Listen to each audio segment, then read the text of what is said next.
no, you can't start the video with loading it up and going, I don't know what the point is of this. There's 15 games and none of them mean anything, because they absolutely mean something. And there's something to watch for in pretty much every game, really. So yes, it's game 82 for all 30 teams that are playing tomorrow. Anaheim gets that extra day out in the golf course while everybody else is playing hockey. But, you know, Anaheim, it's the first time they've been on the golf course this early in the spring in a while. So could they be back next year? Absolutely. Do I have them favored to get back in next year? We're not getting to the previews yet for next year. That's kind of crazy. There's no point in doing that. Let's start off with Tampa Bay and Boston. Nothing on the line here, Shannon. Move along. But 61-16-4 is the record for Tampa. If they win tomorrow, they tie Detroit's record of 62 wins in a season. They're in against the 49-23-9 Boston Bruins. With a win tomorrow, they hit 50. So yes, there is something to play for. 7-3-0 is the record of both teams in their last 10. Tampa had a win in their last game, and Boston's had 2 wins in a row. Been kind of a shaky last little while, but 7-3 in their last 10 looks pretty good. Braden Point sits at 198 points in his career, so with 2 points tomorrow, he hits 200. And they, of course, are number 1 in the Atlantic. Now, on the Boston side of things, Charlie Coyle will be playing his 500th game tomorrow. And they're second in the Atlantic. Now, the key thing here is avoiding injuries. But at the same time, they want to make sure their goalies are good. I expect Tuukka Rask in this. I kind of expect Vasi as well. If they go with somebody else, I guess then you can turn around and say, see, they didn't take it all that seriously. I know Hedman's sitting out.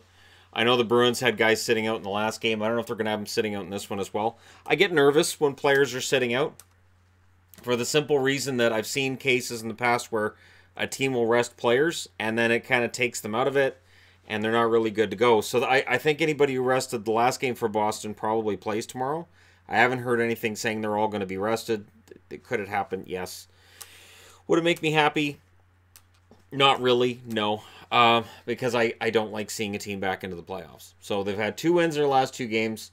It would be nice to see some milestones get hit that haven't been hit yet. That being said, there aren't any really big milestones out there. We'll see, though.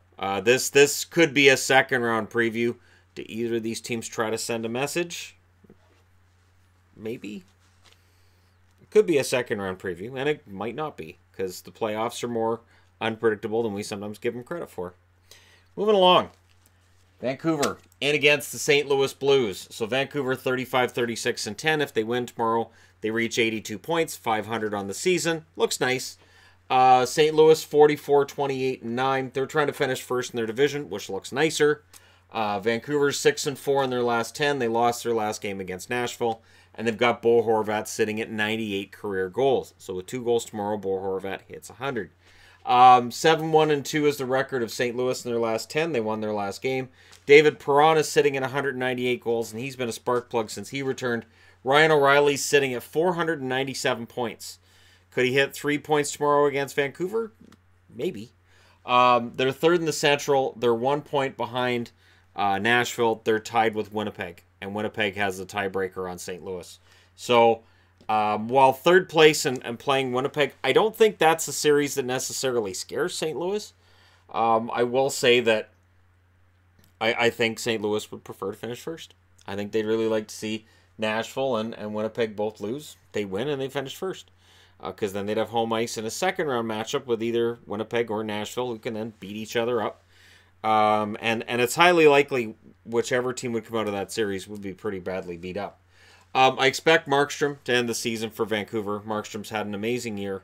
I also expect to see another good game from Quinn Hughes. 3 points in 3 games for him.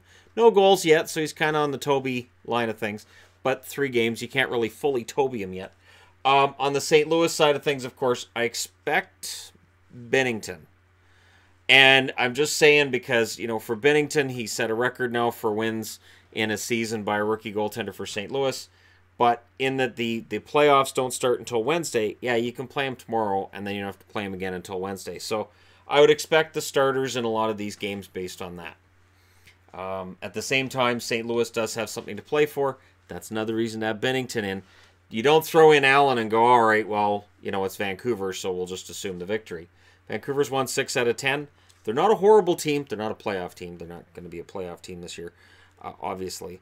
But I do think that there's some optimism for next year. The problem is, looking at a lot of teams that finished out of the playoffs, there's a reason for optimism with a lot of them. And that's why I don't do previews until after we've gone through the draft, after we've gone through free agency, and then we see what kind of lineups we got, and then I do the previews from there. Okay, moving along. Minnesota and Dallas. Minnesota's playing for pride, and Dallas really needs to bounce back from that embarrassing game against Chicago tonight. That's just it's a complete and total embarrassment. And I'm not sure how Dallas gets around that. I'm being honest.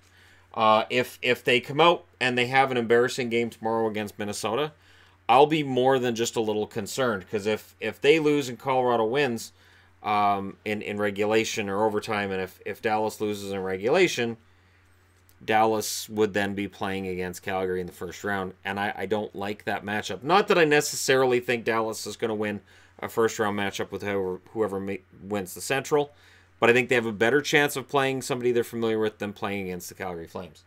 37-35-9 is the record for Minnesota. They're 4-5-1 in their last 10. They lost their last game. They, of course, look like a good bet to make the playoffs, and then they back their way out. Dallas 5-3-2 in their last 10. They lost their last game as well. They had enough of a cushion that their play over the last 3 or 4 weeks hasn't really hurt their chances of getting in, and they're in. They're the number one wild card, as I said. They're 1 point ahead of Colorado. They do have the tiebreaker on Colorado if they finish with the same number of points, but Colorado has a chance to jump past them tomorrow, and based on what I saw tonight, I am nervous. Will it be Bishop? Will it be Hudobin again? Look, I don't know what to expect. I don't know if I expect Bishop to play or not. On the Minnesota side, I expect Dubnyk. It's their last game of the year. I would think they'd have Devin in there. They had Stalock in there for the last game, so I figured it'd be Devin Dubnyk for the last game of the season. And Minnesota's going to want to finish well and get to that 38 wins, end up with 85 points. So it's not a really embarrassing point total. And they, much like some of the others I'm talking about today, have a chance for a bounce back next year, can look at their numbers and say, hey, it really wasn't that bad of a season. We just got cold at the absolute worst time. So we'll see what Dallas does at home. Dallas is much better at home than on the road for the season, though lately they had been better on the road than at home. That game in Chicago tells me, hey, maybe the home team they've had most of the season will show up. Maybe. Moving along. Carolina, 45-29-7. They are in the playoffs, but who will they play? We don't know yet. And they're in against Philly. And while Philly is out, and Philly's played like they're out for the last week or so, tomorrow I kind of expect a better effort. I kind of expect not necessarily a better result, but a closer game than what we've seen with Philly over the last few. Carolina's 6-4 in their last 10. They've won 2 in a row. If you're curious about who might be on the precipice of something, Aho is at 197 career points. They are the number one wild card. They're 2 points behind Pittsburgh. It is not confirmed that they're a wild card team even, because if Pittsburgh loses and Carolina wins, Carolina can bounce past Pittsburgh. Columbus is 1 point back of the Carolina Hurricanes. So Carolina can finish second wild card, number 3 in the Metro, or number 1 wild card. Tough division. And all they have to do is go into Philly and get the work done. Philadelphia, 37-36-8. They're 3-7 in their last 10. They've lost 4 in a row. Philly, not a great record at home. This is kind of a known thing. Carolina's pretty good on the road. Carter Hart is confirmed as goaltender for the Philadelphia Flyers. That's good news for Flyers fans. They'll get one last chance to see him before the season is out. On the Carolina side, no confirmation. It wouldn't surprise me if it's McElhinney. I would go with Mrazek, but every time I say I would go with Mrazek, Rod Brindamore sees me and he goes, ha, I'll go with the other guy. So expect McElhinney because I would go with Mrazek. Mrazek, I think, starts game 1 against whoever they play. And we don't know yet who that's going to be. It could be the Islanders, it could be Tampa, and it could be Washington. Those are the 3 teams that could be up against the Carolina Hurricanes. Of the 3, I would prefer to play the Islanders. But for Carolina, any of the 3 are going to pose their own unique challenges. Just the fact they're in the playoffs after all these years being out, it's kind of fun. And for Philly, much like the Wild, they win tomorrow, they go to 84 points. It's not a miserable season, and there's still room there for a bounce back. So we'll see what happens. Next up, Islanders 47, 27, and 7. They're in control of where they finish. If they can go in and beat the Capitals tomorrow, they clinch second in the division. Capitals are 48, 25, and 8. Don't technically have anything to play for, but kind of hosing the Islanders might make them feel better. Or do you lose because you kind of want them to have home ice against potentially Pittsburgh? What happens here? We could see Pittsburgh and Washington in the first round as well. So that's still in the realm of possibility.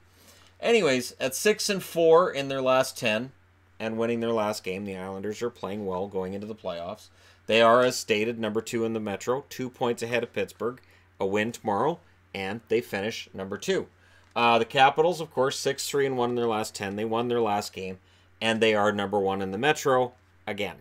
Winning divisions is something that the Capitals do so often it looks very easy. It's the playoffs where they had struggled until last year when they went and decided we're not going to suck. That was just Ovechkin's whole thing. Let's not suck. And they didn't, and they won.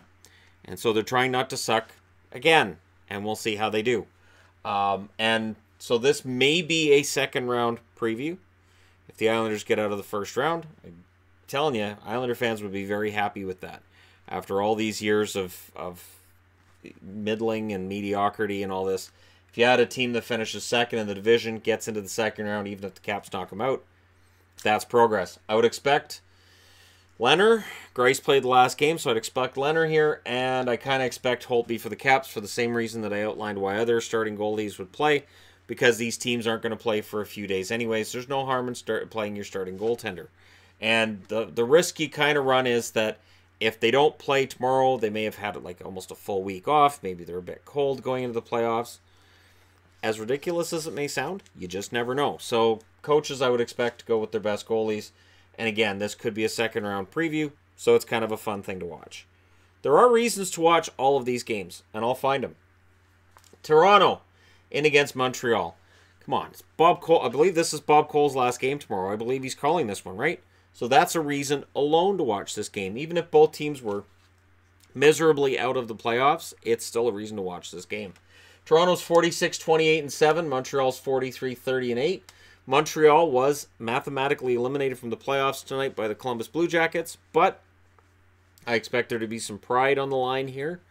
3-5-2 is the record for the Leafs in their last 10. They've lost 2 in a row. Ron Hainsey has 299 points, so he's on the verge of 300. Could get him tomorrow. It's his last chance, of course, in the regular season. Number 3 in the Atlantic is cinched for them, and Freddie Anderson has been confirmed as the starter. So Anderson gets another shot at it. 6-3-1 is the record of the Montreal Canadiens in their last 10. They lost their last game. I would expect Carey Price here. Could they go with Niemi? Absolutely.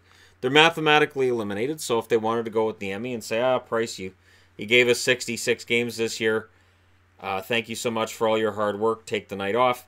The thing is, Carey Price is not the kind of goalie to take that. He's the kind of goalie to say, no, I want to finish out the season. It's the last game.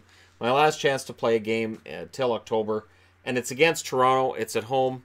I would like to go out there and maybe go out with a victory. So if it's Price and Anderson, it could be a fun game.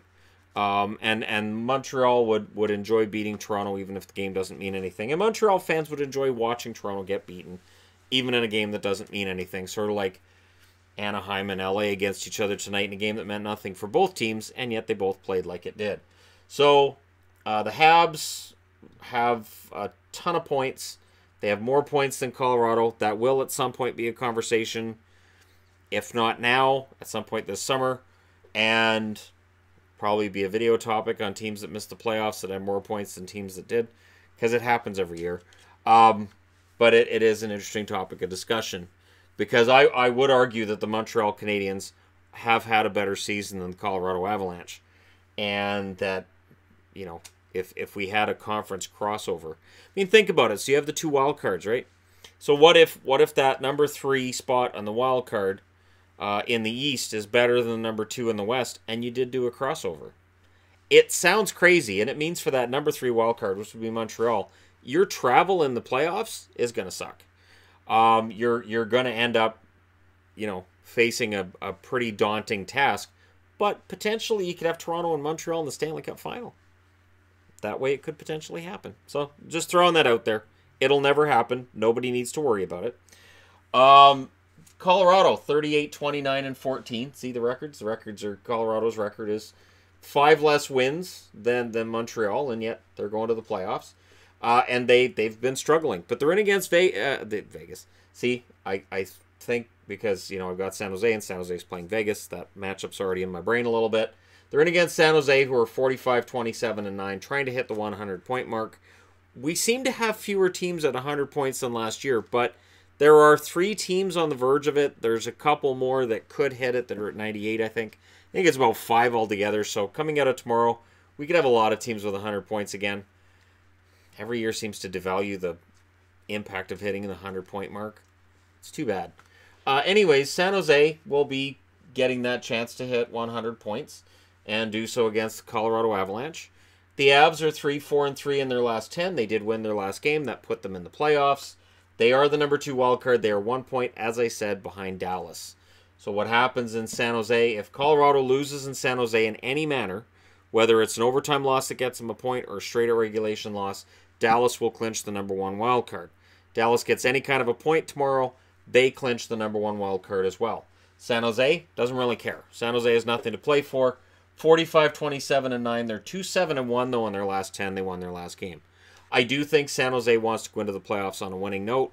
I think they want to get some of their confidence up because Vegas is coming in next week, and that could potentially be a problem. San Jose needs to assert themselves at home and show going into the playoffs that they've got it together. So a game against Colorado that really doesn't mean anything to either team. I expect San Jose to have a bit of an edge, a bit of grit going on, and really protect Martin Jones and try to get him a really good game because I expect Jones to play. This will be Gustav Nyquist's 500th NHL game. They are number 2 in the Pacific. That's been set in stone for a while. And they're a team that really, for a large portion of this season, either were in first or right in the running for first. We all kind of expected in January. We kind of looked at Calgary and San Jose and said these teams are probably going to fight for first right down to the last day. And then San Jose's really dropped off recently. So for San Jose, I do think this game's more important to them than a lot of people are going to give it credit for. And watch for some fisticuffs tomorrow, maybe. Maybe a little bit. I saw it with LA and Anaheim. It can happen in games people don't think means anything. Next up, Columbus and Ottawa. Ottawa is seemingly happy right now. They've been playing pretty good hockey, and I believe I have them out of the bottom row on the power rankings. Yeah, I know, right? They had the power rankings. They were number 31 for ages, and now the last couple weeks of the season, they're playing pretty well. 46, 31, and 4 is the record for the Columbus Blue Jackets. They're 6-3-1 in their last 10. They did win their last game. Boone Jenner is still sitting at 199 points. Did not get that 200th tonight. He gets a shot at it again tomorrow, should he play. And I say should he play because when you're in this position where you haven't quite decided on where you're going to end up finishing, do you play your best roster? Do they rest anybody because it's a back-to-back? I wonder what John Tortorella is going to do. They're 1 point, as stated, behind the Carolina Hurricanes. So depending on what happens with Carolina, Columbus could jump up into that first wildcard spot. But Columbus can only play against Washington or Tampa. They cannot bump third place anymore. They lost enough games along the way that they're not able to bump into third place in the Metro, which I think would be greatly beneficial, depending on who ends up finishing in that second spot. But, yeah, so Columbus still has something to play for. Ottawa doesn't, but at 29, 46, and 6, they're 5-5 in their last 10. They lost their last game, but they've been playing pretty well. And Smith right now, Zach Smith, sitting with 99 assists. So he kind of has something to play for that 100th assist. Kind of, sort of, I guess. A lot of that tonight, right? A lot of kind of, sort of. Sure. We'll do that. But yeah, Columbus really, I think, wants to avoid Tampa. As much as we can look at Washington and say, well, they're the defending Stanley Cup champions, I don't think anybody thinks they have a chance against Tampa. And as much as they may not like their chances against Washington either, I get the feeling teams would rather play Washington than play Tampa. It's close, though. Both of these teams have played pretty well, and Washington is really looking like they're rounding into form at the right time of year. Can't wait until they play Pittsburgh again in the second round because it happens every year. That being said, I now got to change boards and put the other 7 games up. Okay, next up, the Jets and the Coyotes. You know, whoever made this up on the schedule, it's a good call to have the Winnipeg Jets playing against a team that was the Winnipeg Jets at one time. So it's the former Jets and the current Jets. And I could have worn an old 80s or 90s Jets jersey for this preview, but I wanted to wear a jersey of a team that's not going to be playing anymore after tomorrow. So I went with the Devils. Winnipeg's 46-30-5. They're 4-5-1 in their last 10. Their last game, of course, was an overtime loss. They've got to get it together. This is a team that hasn't been able to hold lead, that has been blowing it in the third, that they've been finding ways to lose at the absolute worst time of year. Well, second to next week is the worst time to lose. So maybe they're getting it all out of the way. Ehlers is sitting at 198 points, could hit 200. If he does, odds are they're going to win. Arizona's offense has been sparse, which is why they ended up missing the playoffs. That, in the end, is what did them in. Of course, Winnipeg has something to play for tomorrow. They're second in the Central, 1 point behind Nashville, tied with St. Louis. How did we get here? Really, Winnipeg looked at one point like they could run away with it. They could be the best team in the West, and now they're not the best team in the division. I would argue right now I might actually put them behind Dallas in terms of the way they've been playing over the last month. And that's just shocking considering the way Winnipeg's season started. And just the manpower they've got. On the Arizona side, they're 39-40-8. 3-4-3 in their last 10. They won their last game. Richardson's sitting at 99 goals. Goligoski's sitting at 299 assists. Demers at 199 points. So maybe one of them's going to hit that milestone tomorrow. Calvin Pickard's been confirmed for Arizona. I saw that. I was kind of surprised. So I guess that's it for Pickard's season, or Kemper's season, I should say. I don't know. I guess in a season that looked like it was derailed by Ronta being injured. The fact that when they're mathematically eliminated, Kemper's injured as well. There's some poetry to that, I guess. I expect Hellebuck tomorrow because really Winnipeg needs to win the division. If Winnipeg wins, Nashville loses, and they end up winning the division, not all is lost because then they have home ice throughout the first two rounds. Likely not in the third, depending on who they play. But this is a season that opened with such high hopes, and a lot of people, myself included, picked them to win the Stanley Cup. I am not picking Winnipeg to win a Stanley Cup. In fact, depending on how tomorrow goes, I'm probably not picking them to win the first round, which is just shocking for me because they did look like a certainty to at least be dangerous in the playoffs and at least make the second, third round. Not lately. All right, moving along. Buffalo and Detroit. There is, too, a reason to watch this game. This is a battle for 6th in the division. The winner of this game will be 6th in the division. The loser will be 7th. Both teams are 32, 39, and 10. Might as well get Michael Buffer in here yelling, "Let's get ready to rumble." In fact, I got him here. Michael, if you could... No, I don't. How would I have Michael Buffer here? Why? Why would I bring him out now? Why for this game? That's just crazy, right? 2-7-1 is the record of Buffalo in their last 10. They've won their last game. Detroit is 8-2 in their last 10. So 16 points here, 5 points here. 10 games ago. Yeah, that's a large swing in 10 games. 11 points. So Detroit is finishing up like a team that's got something to prove. So I kind of expect Jimmy Howard here. He is coming back for the next year, of course. So is Bernier. Whether or not that $7 million in net is going to be worth the $7 million in net, that's a whole other conversation for post-mortem, moving forward type videos, and then previews for next year. But hey, on the Buffalo side, Okposo has 299 assists, and Skinner has 198 assists. Skinner, of course, known more for goal scoring, but maybe he gets a couple of assists tomorrow to hit 200 just before hitting the market as a free agent. I can't see Jeff Skinner staying in Buffalo. I know that's going to be a question mark we have probably going into June, but I can't see Skinner staying in Buffalo. And then the question becomes, if Skinner says to Jason Botterill, "Yeah, I'm not staying here," does he move his rights and try to get something back before or at the draft? So Skinner's a large question mark for me with Buffalo. But Detroit has been a great story. Watch Taro Hirose and watch this team. They've been a lot of fun to watch. They had won 6 in a row before that loss to Pittsburgh. So losing to Pittsburgh, there's no shame in that. They've been on a pretty good run, and it's been fun to watch. And Detroit, Team to watch for me into next season. And if they end up winning this, they finish 6th, right where I said they'd end up this year. Not the way I thought they'd get there. I didn't say, well, they're going to suck and then they're going to win 7 of their last 8 games to finish 6th. But they get there. So that's really the important thing.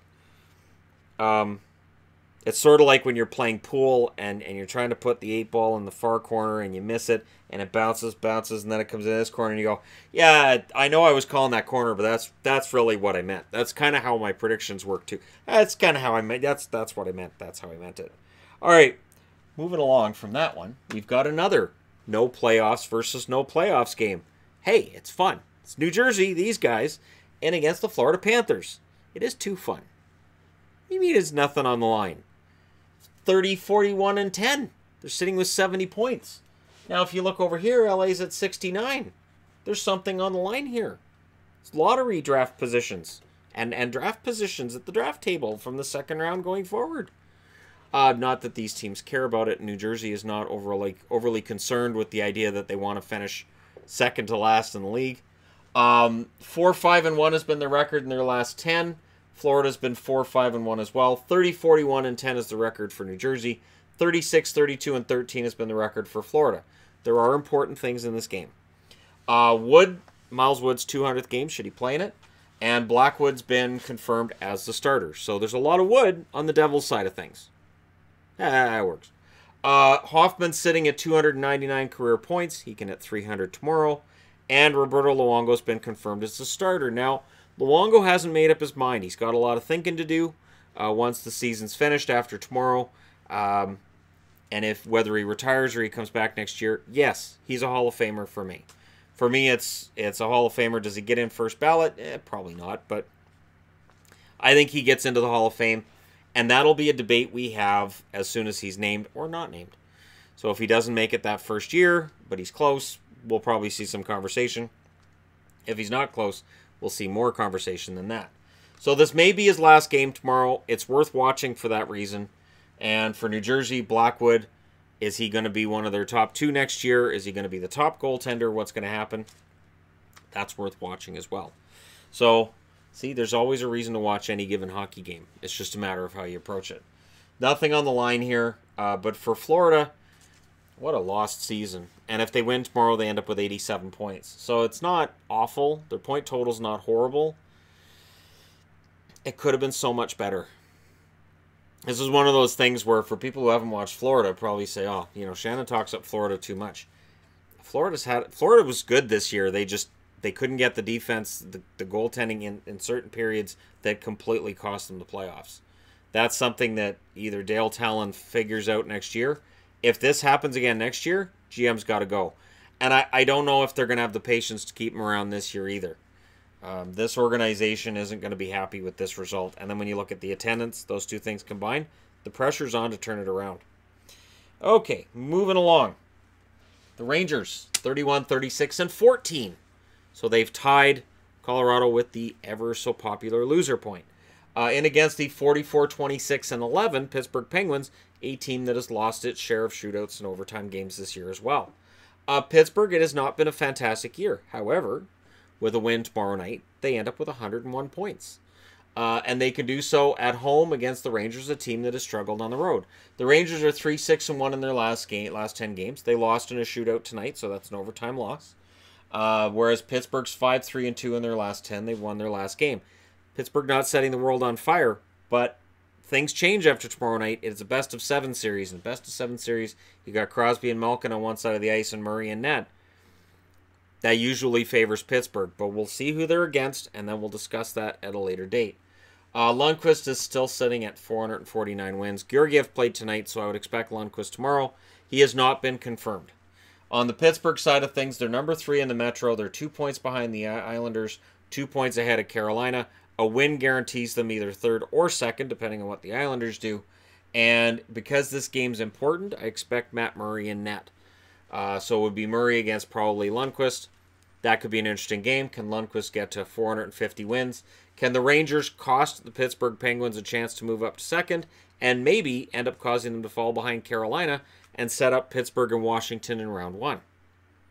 Yeah. So that's an interesting one right there. And that's a reason to watch that game. See, I can do this. I can come through and give you guys reasons to watch all of them. Buffalo and Detroit, a little bit of a stretch. This one, not so much. I do have tremendous fear of Pittsburgh. Hey, I've had this channel 3 years. Pittsburgh's won the Stanley Cup twice. That's 66.7% of the time that I've had a hockey channel that Pittsburgh's been the Stanley Cup champions. So I have a reason for my fear. It's a real thing. It's valid. Next up, Chicago. So the Hawks coming off of a win tonight showing they want to finish the season strong. A win tomorrow night brings them up to 86 points. They're 37, 33, and 12 overall. Or 36, 33, and 12 overall. They're in against the Nashville Predators, 46, 29, and 6. And for Chicago, it would feel nice to go into Nashville tomorrow and kind of cost them a spot as the #1 team in the division, potentially. Nashville, they're in that precarious position where if they win, well, they win the division. But if they lose, they're going to need help from other teams. You don't want that. You want to win out. Chicago, 4-3-3 in their last 10. They won their last 2. Duncan Keith still at 98 goals, still 2 away from 100. Cam Ward is listed as likely because of Crawford being hurt tonight, so Cam Ward may get game 701 tomorrow. In against a Nashville team that's 7-2-1 in their last 10. They've won 2 in a row. Subban, 98 goals. And Craig Smith at 298 points. So we may have 2 guys with the name Smith hitting milestones between Zach Smith and Craig Smith. Just one of those fun things. Gives you a reason to watch hockey. They are first in the Central, are those Nashville Predators. 1 point ahead of both Winnipeg and St. Louis. And I expect kind of a dogfight out of this. And much like against Dallas tonight, I expect Chicago to come out tomorrow. Nothing to lose. Loosey-goosey. Patrick Kane in the midst of the best season he's ever had. Go out and score some more points. And prove that he is still one of the best players in the league. And next year, if he's got the right team behind him, Chicago will be very dangerous. Nashville, trying to avoid, of course, falling out of first. Now they've got first place. Just win the game. Just win the game, and it's over. Winnipeg and St. Louis being a point back, it's all on them. They don't have a tiebreaker against Winnipeg or St. Louis, so if all 3 tied in points for some reason, Nashville ends up being third. So get the win. Don't take an overtime loss or anything. Don't make it more difficult than you have to. Get that win, and then everything is forgotten. Nashville gets to 100 points, and not only with 100 points, but first round and second round, they'd have home ice. So that could be huge because home ice for Nashville seems to be very, very important in the playoffs. Moving along. Oilers and Flames. Battle of Alberta. That's the reason you want to watch this game. Battle of Alberta. Connor McDavid, Leon Draisaitl. Draisaitl sitting at 49 goals. Can he get to 50? In against Calgary. Calgary with not much to play for. Probably going to rest players, I would think. The Oilers 34, 38, and 9. It's been a miserable last month for Edmonton. A team that showed some signs of life at points since the turn to the 2019 schedule. January, February, there were some signs of life here and there, but yeah, since being mathematically eliminated, it's been bad. They're 2-6-2 in their last 10. They've lost 4 in a row. Calgary 50, 24, and 7 overall. They're 6-4 in their last 10. They lost their last game.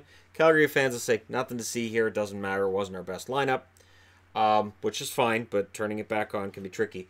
Now, this is where the guffaws start. Lucic is sitting at 198 goals. With 2 goals tomorrow night, he'll hit 200 in his career. He's been at 198 goals for a while. They're out. They don't have anything to play for. Does Lucic get a ton of playing time? And one of the biggest questions with Edmonton is very well, what do you do with Lucic's contract? It has been a miserable failure. It's 3 years into this beast, and it's been a horrible failure as a contract. What do you do with it in the summer? Buying it out doesn't really save you a lot under the cap either. So that's not really an answer that fixes everything, but it might be something that they entertain this summer. It's a lot of money for that buyout, but it might be the best way to go with that. And for Calgary, we'll see who they sit out. We'll see if Smith starts here. I expect Koskinen because Stolar started the last game, so I expect Koskinen in the season finale. Koskinen's been shaky. So with a Calgary team that even though they may sit some of their best players out, Johnny Gaudreau. Does he get to 100 in this game? He's at what, 98? 98 or 99? If it's Koskinen, he very well may. And does McDavid get a few more points? Does Draisaitl get that 50th? So see, there's a reason to watch this game too. I'm telling you, I'm gonna do it. There's a reason to watch every game. And the last game tomorrow is Vegas and LA. There's no reason to watch this game. Kidding, got you. No. This is going to be tough because this is likely going to start at 7:30. Games in California, very often I kind of get deflated because, you know, it's a long day. There's a lot of games. And then there's a part of me that says, you know, I just want this to be over with. And then when that feeling hits, a game in California is starting and I'm like, oh, I got to wind myself up and have the energy to watch this and care. I have to care. Vegas is 43-31-7 overall, whereas LA's 30-42-9. I'm telling you, while I like Vegas's chances against San Jose, they are 4-4-2 in their last 10. They lost 2 in a row. So there is a danger in being overconfident if you're Vegas in this series that will start next week. Eakin sitting at 98 goals, William Karlsson at 99 assists. Those are milestones that we could see. Eakin could score 2 goals in a game. Karlsson absolutely could get an assist. They are number 3 in the Pacific. LA's actually got a better record in their last 10 than Vegas. They're 5-4-1 in their last 10. But, of course, they're at 30-42-9. 69 points. They sit 30th overall in the league, behind 29th, which is New Jersey. So that's kind of a reason to look to. See how many chances you're going to have at securing the number 1 draft pick in the lottery. If the Kings win tomorrow and New Jersey loses, the Kings' chances of getting that number 1 draft pick drops. Not a lot. I think they go from 13.5% to 11.5%, but 2% is a number, right? So that's something to watch for. Do you cheer against your own team or do you cheer for them? Anyways, for Vegas, this is a game that to me it kind of feels like it's important. You want to go into the playoffs on a winning note.